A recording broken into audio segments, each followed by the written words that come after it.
On television, they said that in the new year, there will be a transformation that we are all already waiting for. Good morning, friends of the social scene. Welcome back to my channel. It's 7 a.m. again today, and it's January 1st here. You'll see it later in the video. Tomorrow, you'll see it later in the video. What are we talking about today? We're talking about Chinese bars and Pakistani markets. So why is that? Disclaimer. Here, there are no discriminations of any kind. We are super inclusive and accept all educated people. We are not inclusive with rude people. No, they get banned. But with educated people, no matter their race or religion, we don't care. My wife is Ukrainian, and my son is a Muggle. It's called Muggle because of Harry Potter, and Muggles are half-blood. My son is half Italian and half Ukrainian. As you can see, I say this with sympathy. Today, these Chinese bars and Pakistani markets, because I've heard they don't operate regularly. Chinese have made money differently than Italians.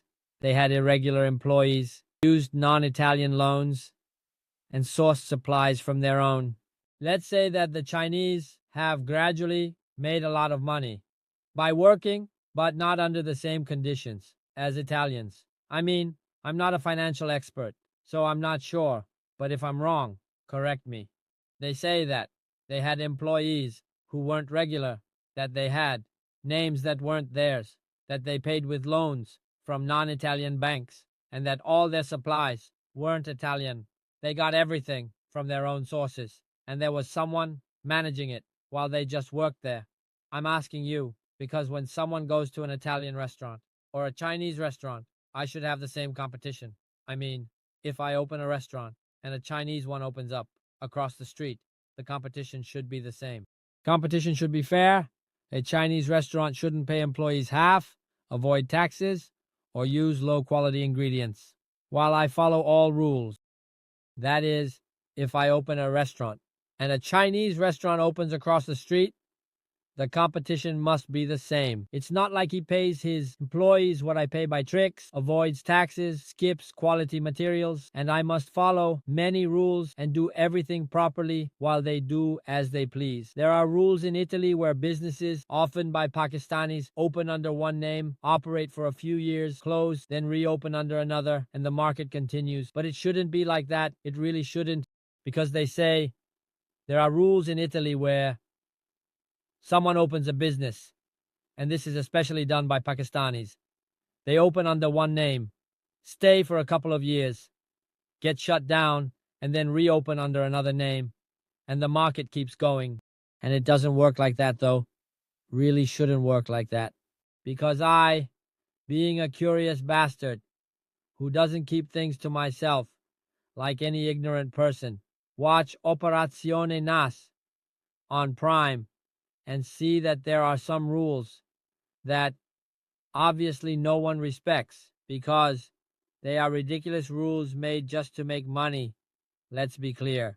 If you watch Operazione Nas, they talk about figures and data, and about 95% of the places checked get fined. So if more than 90% are getting fined, either all dishonest or rules are absurd. Paying fines easier than following rules. Some rules can't be followed without raising prices. So, if more than 90% are fined, or we are all dishonest, or the rules are absurd, it is better to pay the fine rather than respect the rules.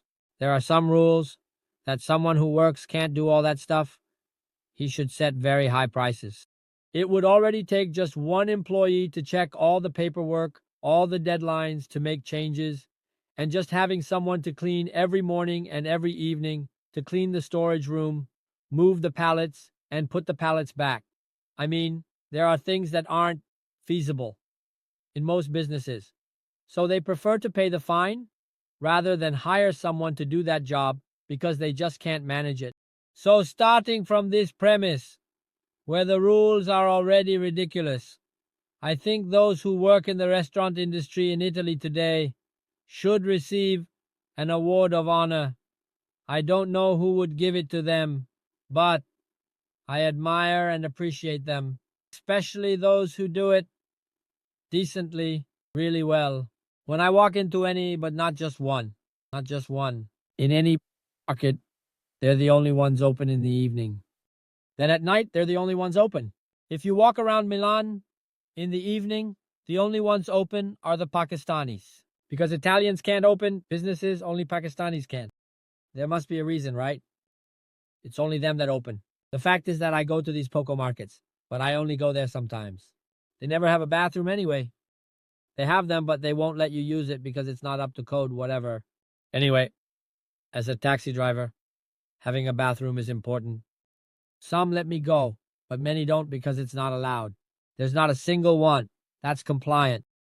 There isn't a single one that's compliant. I always see the cases of water just sitting on the floor, stuff piled on top of each other, things that haven't been moved in months. If you walk into one of those markets, there's stuff piled up that they don't even move to clean. They wouldn't even have a way to move it. It's so stacked on top of each other.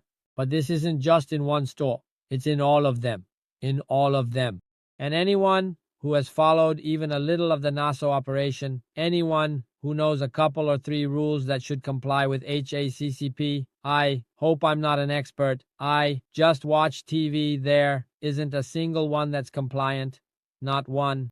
How is it possible that there are hundreds of mini markets just in Milan? Think about all of Italy. Hundreds of mini markets, and not a single one is compliant, yet they're all open. I mean, how does it work? Because if I do it, I'll close after 2 months. I'll lose money. Not to mention that they come from the airport loaded with stuff. I don't know how they manage to get all this merchandise through the airports or how all this stuff gets through. Where does all this merchandise come from? Another thing we should ask ourselves. All the stuff that the Chinese have, where does it come from? They have their own shipments. They have their own logistics. They've grown so much, they have everything for themselves. I've seen many restaurants, even bars, that are now hiring Italians. I mean, the Chinese are the owners and they hire Italians. Obviously, the quality of the stuff, when you actually taste it, is what it is. And who checks that stuff? Because if an Italian is heavily scrutinized while these guys do whatever they want, is that an urban legend? Or is it really like that? I'm asking you, okay, I'm not here to accuse anyone. I'm here to ask questions. I ask questions. I'm not accusing anyone. From my limited experience, that's how it seems to me. Just like I told you, from my limited experience as someone who goes to different bars at least 3 or 4 times a day, let me know if you think the same way. Another thing, then I'll wrap it up, is the customers. If you're a customer at a Chinese bar or a Pakistani market, and you go there because it costs 10 cents less, well, now it doesn't even cost less. I mean, I just went to a Chinese bar in San Giuliano, a place I never go to. Today I went there because everything was closed.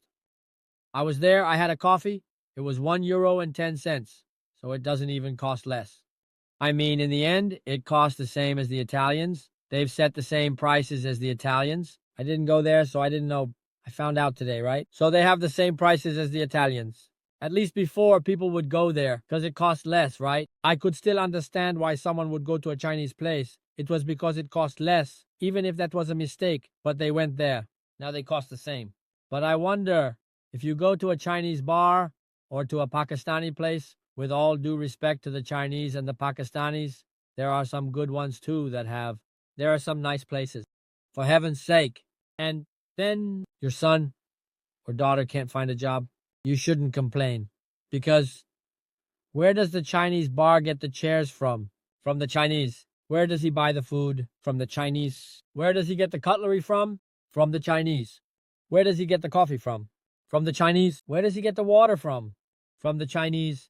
So, most of it is like that. So, your son or daughter, no matter which of these 1,000 possible companies they work for, whether it's the water company, the coffee company, the cleaning company, the company that makes chairs, the company that weaves chairs, the company that makes glasses, or the one that simply makes glass and refines it.